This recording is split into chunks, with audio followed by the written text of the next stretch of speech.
संवाद विद प्रीति चौहान पे आपका स्वागत है। यदि आप चैनल पर नए हैं तो कृपया इसे सब्सक्राइब कीजिए और बेल आइकन को प्रेस करके ऑल पर क्लिक कीजिए ताकि आपको आने वाले वीडियोस की नोटिफिकेशन सही समय पर मिलती रहे। नमस्कार, आज हम बात करेंगे श्रीमद् भगवद गीता जी के दूसरे अध्याय के 31वें और 32वें श्लोक की। 11 से 30 तक श्लोकों में श्री कृष्ण अर्जुन के शोक का निवारण करते हैं जब वो उसे देह देही, शरीर शरीरी, सत असत, अविनाशी विनाशी के अंतर को समझाते हैं। आगे के श्लोकों में श्री कृष्ण उसके भय का निवारण करते हैं। तो जो 31 और 32 श्लोक हैं उसमें श्री कृष्ण अर्जुन को बताते हैं कि युद्ध करना क्यों आवश्यक है, युद्ध करना क्यों जरूरी है। 31 और 32 श्लोक ये बताते हैं। तो इसमें वर्णन है, स्वधर्ममपि चावेक्ष्य न विकम्पितुमर्हसि धर्मर्याधि युद्धाश्रेयो अन्यत् क्षत्रियस्य न विद्यते यदृच्छया चोपपन्नं स्वर्गद्वारं पाव्रतं सुखिनः क्षत्रिया पार्थ लभन्ते युद्धमीदृशम्। जैसे आपने देखा, श्लोक 31 का अर्थ है कि स्वधर्म तेरा स्वधर्म है छात्र धर्म, क्षत्रिय धर्म। क्षत्रिय धर्म को भी देखे तो भी तुझे अपने कर्तव्य पथ से विमुख विचलित नहीं होना चाहिए, क्योंकि धर्ममय युद्ध ही क्षत्रिय का कल्याणकारक कर्म है। श्लोक 7वें में अर्जुन ने कहा था कि मेरे कल्याण का मार्ग बताइए प्रभु, जिसमें मेरा कल्याण हो। उस प्रश्न का उत्तर यहाँ देते हुए श्री कृष्ण अर्जुन से कहते हैं कि छात्र धर्म यह कहता है कि एक क्षत्रिय को कभी भी धर्ममय युद्ध से विमुख नहीं होना चाहिए। यही उसके कल्याण का कारण है, उसको युद्ध वो करना चाहिए।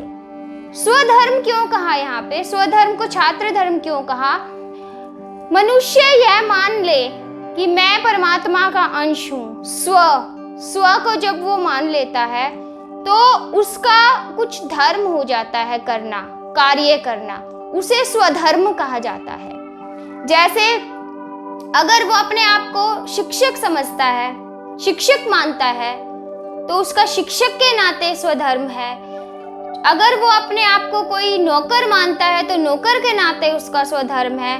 पिता मानता है, पुत्र मानता है, तो पिता का पुत्र, पुत्र का पिता के प्रति स्वधर्म है। इसी तरह से जो 4 वर्ण हैं, क्षत्रिय, ब्राह्मण, वैश्य, शूद्र, वो अपने आप को जो भी मानता है उसी के हिसाब से उसका कार्य करना उसका स्वधर्म है। तो अर्जुन क्षत्रिय है, तो श्री कृष्ण कहते हैं कि एक क्षत्रिय के लिए धर्ममय युद्ध करना ही उसके कल्याण का सर्वश्रेष्ठ कारण है। अगर तुम कल्याण चाहते हो तो भी तुम्हें इस युद्ध से विमुख नहीं होना चाहिए। 11 से 30 तक जो श्लोकों में वर्णन हुआ स्वयं को जानने का, देह देही के अंतर को जानने का, वो जानना है। अगर कोई मनुष्य नहीं जान पाता उसको, तो अगर वो देह पर ही अपना ध्यान केंद्रित करता है तो उसका उद्धार कैसे हो, इसके लिए उसका कल्याण कैसे हो, इसके लिए ये वर्णन है इन श्लोकों का कि वो कर्तव्य पथ पर जाकर भी अपना कल्याण कर सकता है। जानना और करना, अपने आप को जानना और अपना कर्म करना, दोनों ही कल्याणकारक है। तो श्री कृष्ण अर्जुन से यहाँ पर कह रहे हैं कि तू क्षत्रिय है, इस नाते युद्ध करना तेरा स्वधर्म है और ये धर्ममय युद्ध है, इसको करके तेरा कल्याण ही होगा।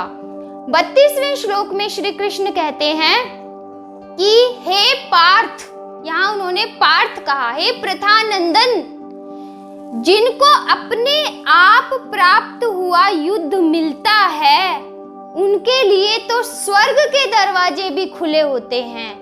ऐसा जो युद्ध जिसको मिलता है वो बड़े भाग्यशाली होते हैं, बड़े सुखी होते हैं। इसलिए तुझे अपने धर्म का पालन करना चाहिए। धर्म अर्थात कर्तव्य। तो उन्होंने ऐसा क्यों कहा कि अपने आप प्राप्त हुआ युद्ध? वो ये बता रहे हैं कि यह युद्ध तुम्हें मिला है कर्तव्य रूप में। जब द्यूत क्रीड़ा हुई थी और उसमें पांडवों की हार हुई थी, तब वहां पर यह निर्धारित हुआ था कि पांडव 12 वर्ष का वनवास और 1 वर्ष का अज्ञातवास बिताएंगे। और यदि वो उस अज्ञातवास में पकड़े जाते हैं तो पुनः यही चक्र चलेगा कि वो 12 वर्ष का वनवास और 1 वर्ष का अज्ञातवास फिर से करेंगे।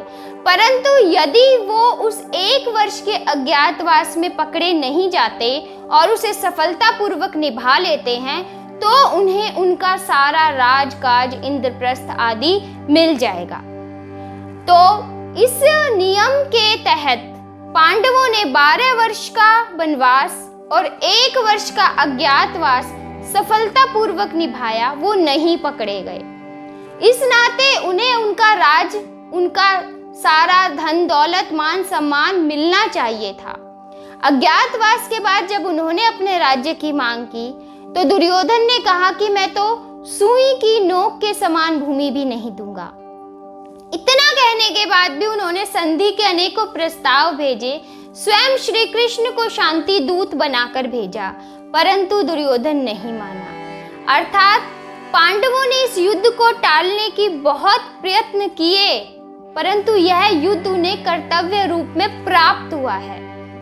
तो श्री कृष्ण ये कहते हैं कि जिन क्षत्रियों को यह युद्ध जो है स्वयं प्राप्त होता है, यह धर्ममय युद्ध है, ऐसा युद्ध लड़ते हुए यदि कोई क्षत्रिय मारा भी जाता है, वीर गति को भी प्राप्त होता है, तो भी वह सीधा स्वर्ग में जाता है। स्वर्ग के दरवाजे उसे खुले हुए मिलते हैं। हे पार्थ, हे प्रथानंदन, वे क्षत्रिय बड़े सुखी होते हैं। सुखी अर्थात भाग्यशाली होते हैं जो अपना कर्तव्य पूरा करते हुए भी वीर गति को प्राप्त होते हैं, वो स्वर्ग में जाते हैं। तो जो उसके मन में भय है कि मैं नरक में जाऊंगा, वो उसका निवारण भी कर रहे हैं इसमें, और उसे यह युद्ध करने के लाभ भी बता रहे हैं कि सबसे पहली बात तो ये कि तुम्हें अपने धर्म का पालन करना चाहिए और क्षत्रिय होने के नाते धर्ममय युद्ध करना ही तुम्हारा कर्तव्य है और यह तुम्हारे कल्याण के लिए भी आवश्यक है। और दूसरी बात, यह युद्ध तुम्हें स्वतः प्राप्त हुआ है, तो इससे तुम मुख नहीं मोड़ सकते, इससे तुम विचलित नहीं हो सकते, क्योंकि वे क्षत्रिय बड़े भाग्यशाली होते हैं जिन्हें इस तरह के युद्ध प्राप्त होते हैं। और यदि वो इस युद्ध में वीर गति को भी प्राप्त हो तो स्वर्ग के दरवाजे उनके लिए खुले हुए मिलते हैं। तो इन श्लोकों से उन्होंने उसके भय का निवारण करना प्रारंभ किया।